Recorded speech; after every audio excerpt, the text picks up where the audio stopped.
আসসালামু আলাইকুম রহমতুল্লাহি ওয়া বারাকাতুহু। আলহামদুলিল্লাহ ওয়াহদাহু ওয়াসসালাতু ওয়াসসালামু আলা মান লা নাবিয়্যা বা'দাহ। আরেকদিনই ভাই জানতে চেয়েছেন, তার প্রশ্ন হলো যে কেউ যদি সম্পদ বন্টন করে যায় মৃত্যুর পূর্বে, অধিকাংশ সম্পত্তি বন্টন করে যায় এবং বন্টনের ক্ষেত্রে দুরকম দৃষ্টিতে দেখেছে, এক চোখে নুন আর এক চোখে তেল, অর্থাৎ কম বেশি করে মনের ইচ্ছা অনুযায়ী বন্টন করেছে, তাহলে কি সে এর কারণে পাকড়াও হবে পরকালীন? এরপরে ভাইজান একখানা হাদিস উল্লেখ করেছেন, যে হাদিসটাতে বলা হয়েছে যে যদি কেউ মৃত্যুর পূর্বে মিরাজ বন্টন করতে গিয়ে কম বেশি করে, তাহলে তার 70 বছরের ইবাদত গ্রহণ হবে না। তো বলি এই হাদিসটা আসলে সহি না, এটা জয়ীফ হাদিস। তবে যে এরকম কাজ করবে, অর্থাৎ মৃত্যুর পূর্বে এভাবে বন্টন করতে গিয়ে দানিকানি করবে, অর্থাৎ সঠিক বন্টন করবে না, সে অবশ্যই নিজেকে আশঙ্কাজনক অবস্থার দিকে ঠেলে দিয়েছে। আল্লাহ রাব্বুল আমিনের বিচারের দিকে সে অগ্রসর করেছে নিজেকে, কঠিন বিচারের দিকে। এবং এ প্রকার লোক এক প্রকার জালেম।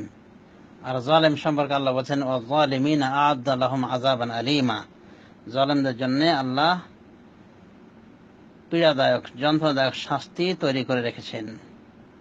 সুতরাং যারা এভাবে দানিকানি করে, নিজের ইচ্ছা মতো কম বেশি করে দেয়, যে ছেলেকে পছন্দ হয় তাকে বেশি করে দিল, যাকে পছন্দ হয় তাকে বেশি কম করে দিল, বা ছেলেকে দিল মেয়েকে দিল না, বা মেয়েকে দিল ছেলেকে দিল না, তো এরা সবাই জালেমের কাতারভুক্ত এবং এদের পরকালীন কঠিন শাস্তি হওয়ার সম্ভাবনা রয়েছে। তবে একটি বিষয় জানার, যে মিরাজ কেউ বন্টন করতে পারে কিনা মৃত্যুর আগে, এটাতে ইখতিলাফ রয়েছে। কেউ কেউ বলেন যে মিরাজ বলে গণ্য হবে না যতক্ষণ পর্যন্ত ব্যক্তির মৃত্যু না হয়। সুতরাং মিরাজ বন্টন হওয়া অসম্ভব মালিক ব্যক্তির মৃত্যুর পূর্বে। আবার কিছু আলেমদের বলে যে না, এটা বৈধ রয়েছে, দিতে পারে। তবে এই মিরাজ কিভাবে বন্টন করবে, কিতাবুল্লাহর ভিতরে যেভাবে এসেছে সেভাবে, নাকি সমান করে দিবে সন্তানদের ভিতরে, এই জন্য যে এটা এখনো মিরাজের রূপ পায়নি। আর রাসূলুল্লাহ সাল্লাল্লাহু আলাইহি ওয়াসাল্লাম এখন হাদিসে বলেছেন, ই'দিলু বাইনা আওলাদিকুম, তোমরা তোমাদের সন্তানদের ভিতরে সমতা বজায় রাখো। কিভাবে বন্টন করবে? মৃত্যুর পূর্বে যদি বন্টন করে, তো কিছু উলামায়ে দ্বীন বলেন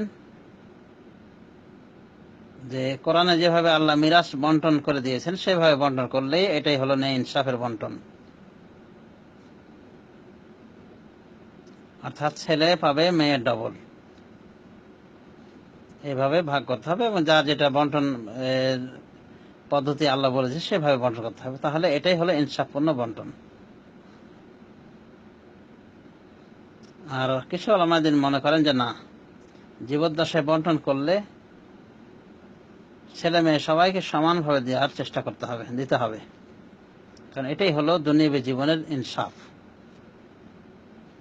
আলা কুল্লি হাল, যদি কেউ এভাবে করে, মিরাস অনুযায়ী বন্টন করে, তাহলে সে একটা উত্তম কাজই করেছে এবং কোরআনের সাথে মিল করে তার আমলটা হয়েছে। আর যদি কেউ ছেলে মেয়েকে সমান করতে চায়, তাহলে সে বিষয়ে কিছু আলেমের দৃষ্টিভঙ্গি রয়েছে, তবে ওটা মিরাস বলে গণ্য হবে না। ওটার নাম মিরাস দিলে এটা জুলুম হবে এবং শরীয়তের বিকৃতি হবে, বরং ওটা হাদিয়া হিসাবে বলা যেতে পারে। আর হাদিয়ার ক্ষেত্রে ছেলে মেয়েকে সমান চোখে দেখতে হবে।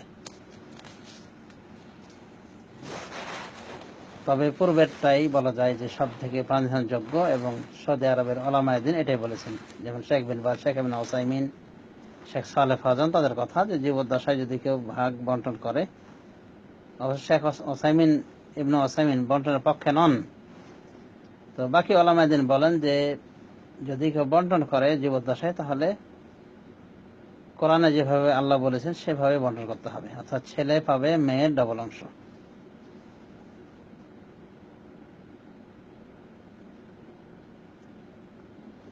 আর ছেলে মেয়েকে সমান করে দিতে হবে জীবদ্দশায় দিলে, এবং সেটা হাদিয়া বলে গণ্য হবে।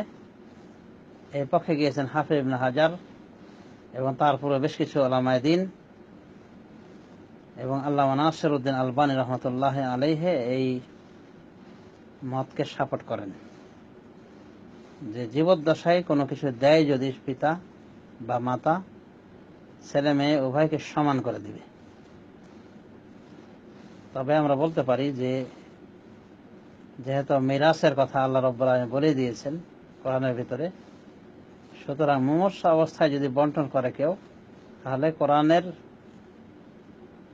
আইন অনুযায়ী বন্টন করবে। ওটা এক প্রকার মিরাসের পর্যায়ে চলে গেছে। আর মরণোত্তর সর্ববাদী কথা হলো যেখানে কোনো ইখতিলাফ নাই, যে আল্লাহ রাব্বুল আলামিন যেভাবে সূরা নিসার ভিতরে আইন দিয়েছেন মিরাস বন্টনের ক্ষেত্রে, ঠিক সেভাবে বন্টন করতে হবে, এক চুল এদিক সেদিক করা যাবে না, নচেত পরকালে আল্লাহর নিকটে জবাবদিহিতার শিকার হওয়া লাগবে। আল্লাহ রাব্বুল আলামিন আমাদের সবাইকে সঠিক বুঝার তৌফিক দান করুন, আমিন। সাল্লাল্লাহু আলা নবিয়িনা মুহাম্মদ ওয়া আলা আলিহি ওয়া সাহবিহি।